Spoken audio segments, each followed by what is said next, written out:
Donc du coup, il y a plusieurs zones climatiques, donc la zone tropicale, méditerranéenne, tempérée.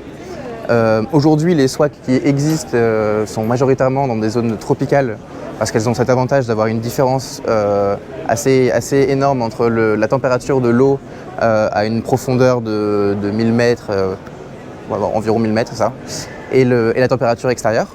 Ce qui va permettre donc en hiver comme en été de pouvoir chauffer ou climatiser les lieux grâce au système SWAC. En zone méditerranéenne, ça va être également possible parce que globalement la Méditerranée, à partir de 100 mètres de profondeur, elle est à 13 degrés et ce jusqu'à jusqu'au fond de la Méditerranée. Donc du coup là pareil, en été comme en hiver, la différence entre un été à 30 degrés et un hiver à 4 degrés, on va pouvoir créer de la climatisation et du chauffage. La zone tempérée, c'est plus compliqué parce que effectivement l'eau, alors déjà, zone tempérée, dans la zone Manche, il y a un double challenge, c'est que donc, la température entre l'eau et la mer la différence est beaucoup plus faible, et la profondeur d'eau dans la zone Manche est beaucoup plus faible aussi.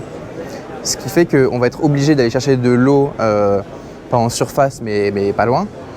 Et donc c'est une eau qui va être dont la différence de température sera quasi égale à la température extérieure. Mais la température de l'eau varie moins que la température de l'air malgré tout.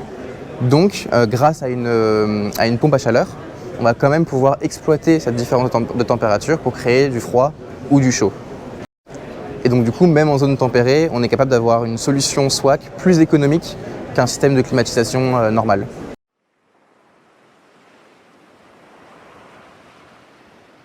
Alors le SWAC n'est pas limité qu'au milieu marin.